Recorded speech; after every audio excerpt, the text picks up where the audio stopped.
If you're wondering which ultra-wide monitors for gaming are worth your money, stick around. After we run through each product, I'll give you my personal take. Would I buy it or would I skip it? No fluff, just my honest opinion. Let's get into it. Dell S3425DW. This monitor is like that one friend who shows up to a LAN party with a work laptop. It has some impressive speakers and is a champion at productivity tasks, but with a 120 Hz refresh rate on a VA panel, it's basically bringing a calculator to a gunfight in any serious gaming scenario. It's technically passable for basic gaming, which is corporate speak for your grandma might enjoy playing solitaire on it. And while the colors are decent, they're about as exciting as a tax return when you put it next to an OLED. Would I buy it? No, unless my boss was paying and I promised to only use it for productivity while secretly installing Steam. LG 45GR65DC. This absolute unit of a monitor has a 32:9 aspect ratio, which is so wide you'll feel like you're in the cockpit of a spaceship. And it's perfect for seeing your enemies coming from a mile away. It pushes a smooth 200 Hz refresh rate with a 1 millisecond response time for fantastic motion clarity, but it's a VA panel, so the image isn't quite as godly as an OLED, and the minimum brightness is so high it might just sear your eyeballs during a late-night gaming session. Would I buy it? Maybe, if I had a desk the size of a ping pong table and wanted to get so immersed in a racing game that I forget my own name. Dell Alienware AW3423DWF. This QD OLED is a total beast for gaming in a dark room with perfect inky blacks and motion so sharp you could probably shave with it. But the moment you let a bit of sunlight into your gaming cave, the blacks turn a bit sad and purple, and the contrast takes a nosedive like it's allergic to the sun or something. The response time is practically instant, and input lag is so low it feels like it's reading your mind, although it does have some annoying screen flicker if your frames per second start jumping around, which they always do. Would I buy it? Yes. If I was a gaming vampire who lives in a basement, because the performance in a dark room is nothing short of spectacular. Asus ROG Swift OLED PG34WCDM. This thing is an absolute monster, packing a 240 Hz OLED panel that delivers ridiculously smooth performance with zero ghosting, making it a dream for anyone who takes their competitive games seriously. Asus basically threw every feature imaginable into this thing, including a KVM switch and a weirdly awesome logo projector on the stand, but you're definitely paying the price for all that tech. The HDR performance is insane, making games explode with color, but its special motion blur reduction mode only works at 120 Hz and makes the screen dimmer, which is kind of a weird trade-off. Would I buy it? Yes, if I had just won the lottery and wanted a monitor that has more features than my car, because a 240 Hz OLED is pretty much the definition of endgame. LG 45GX950A-B. This is the literal Swiss Army knife of monitors, with a crazy dual mode feature that lets you choose between a giant 45-inch 5K screen running at 165 Hz for gorgeous single-player games, or flip to a 330 Hz mode for maximum sweat in competitive shooters. The massive size and high resolution make it incredibly immersive, and the motion handling is buttery smooth. But it has this bizarre weakness where bright colors can look a bit dull and washed out, like a forgotten photograph. Would I buy it? Maybe, because that dual mode flexibility is a stroke of genius, but I'd have to stare at it in person to decide if I can live with those slightly tired-looking bright colors. Samsung Odyssey OLED G8. G885SD. This thing's QD OLED panel gives you colors so rich they'll make your eyes water, and a near-instant 0.03 millisecond response time that makes motion ridiculously sharp, which is perfect for gaming. However, the screen is so glossy it practically doubles as a mirror, and those perfect blacks can get a weird purple tint if you dare to open your curtains during the day. Would I buy it? Yes, if I was a competitive gamer who lives in a basement, because that buttery smooth 175 Hz refresh rate and OLED picture quality are just too good to pass up for pure performance. Samsung CRG9. This monitor is so comically wide, with its 32:9 aspect ratio, that you get an incredibly immersive view, which is awesome for simulation games, if you can even find any that properly support it without some serious tinkering. But while it gets plenty bright, its contrast is just okay for a VA panel, and its 4-millisecond response time and potential for black screens with FreeSync on mean it is definitely not for the hyper-competitive esports crowd. Would I buy it? Maybe. If my main goal was to feel like I'm actually sitting in a cockpit while playing flight sims and I had the patience to mess with settings for every single game. Samsung Odyssey Neo G9 57 G9 5CN. This absolute unit is a 57-inch behemoth that's basically two 4K monitors stitched together, offering a mind-blowing 7680 by 2160 resolution and a 240 Hz refresh rate for an unparalleled gaming world. Prepare to sell your car to afford it though, and don't even think about hitting that max refresh rate unless you have a brand new AMD graphics card, because DisplayPort 2.1 limitations will cap your expensive NVIDIA card at a much lower 120 Hz. Would I buy it? No, unless I just won the lottery and wanted to own a monitor that my current graphics card couldn't even dream of pushing to its limits. Dell S34-222WG.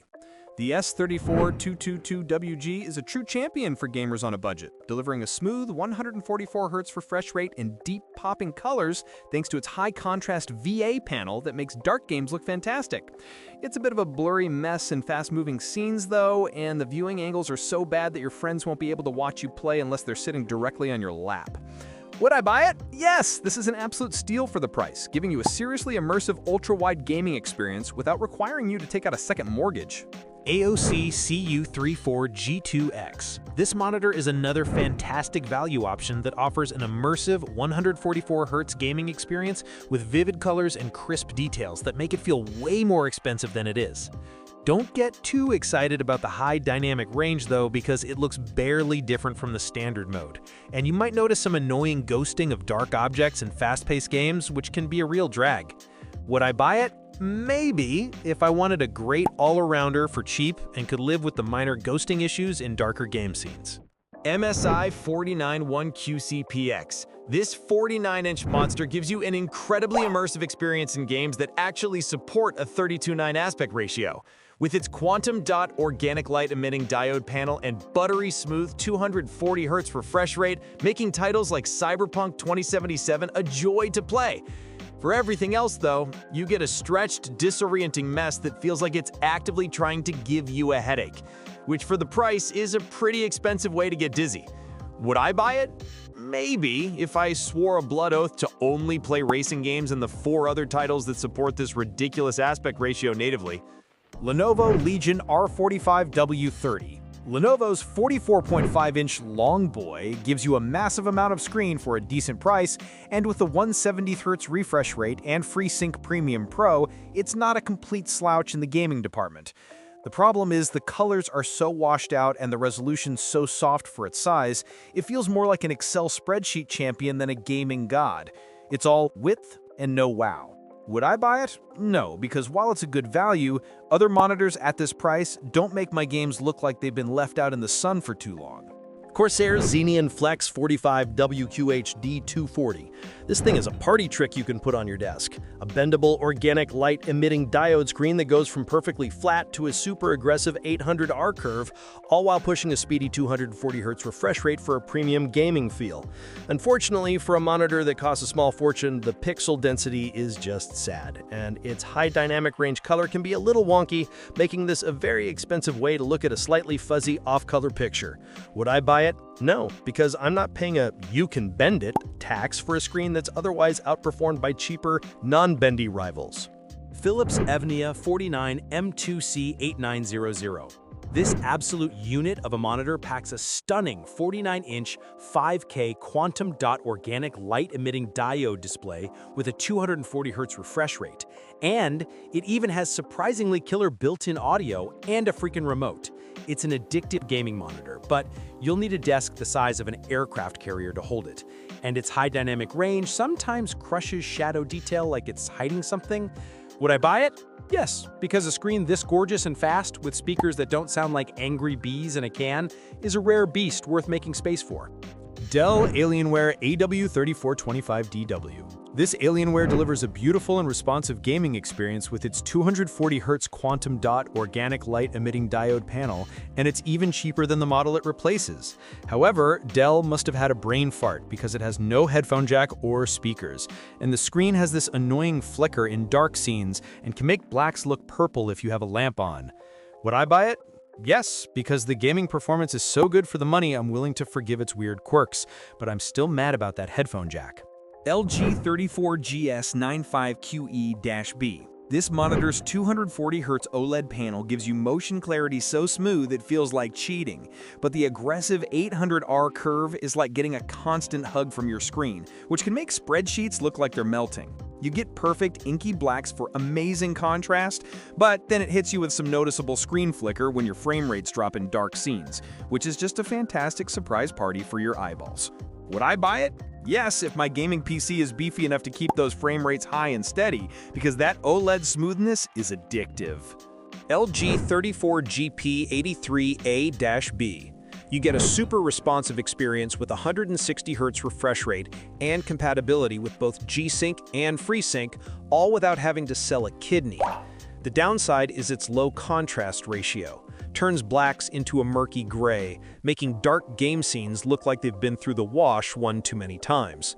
Would I buy it? Maybe, because it's a great performer for the price and awesome for productivity. But I'd have to get over its fear of the dark. BenQ Mobius EX3410R. This monitor's 144Hz performance is super clean with almost no ghosting, and the built-in speakers and subwoofer are actually good, which is just unheard of, and saves you from buying extra gear. It says it has HDR, but the display HDR 400 is so basic, it's like calling ketchup a vegetable. Technically true, but nobody's impressed. Would I buy it? Yes, this is a fantastic budget pig that punches way above its weight, especially with those surprisingly beefy speakers. MSI Optics MAG342CQR. The VA panel delivers some seriously deep blacks thanks to a high contrast ratio, making games look rich and vibrant when you're just standing still. But the second you move, the ghosting is so terrible it's like every character has their own personal ghost following them around, which is just unusable for any fast-paced gaming. Would I buy it? No, not a chance. The ghosting is a deal breaker that makes its 144Hz refresh rate feel completely pointless. MSI MPG341CQPX. This beast packs a 240Hz refresh rate on a QD OLED panel, giving you insane color vibrancy and that infinite contrast ratio for a gaming experience that makes other monitors look sad and washed out. However, the glossy screen is a literal mirror, so you can admire your own reflection during loading screens, and you have to live with the ever-present fear of burn-in that comes with any OLED. Would I buy it? Yes, this monitor is pretty much the current king of ultra-wide gaming, delivering an incredible picture and fluid gameplay as long as you can handle the reflections. Thanks for watching. I hope this video helped you pick the ultra-wide monitors for gaming for you. If you have any questions, drop a comment below. Links to all of these products mentioned in this video will be in the description.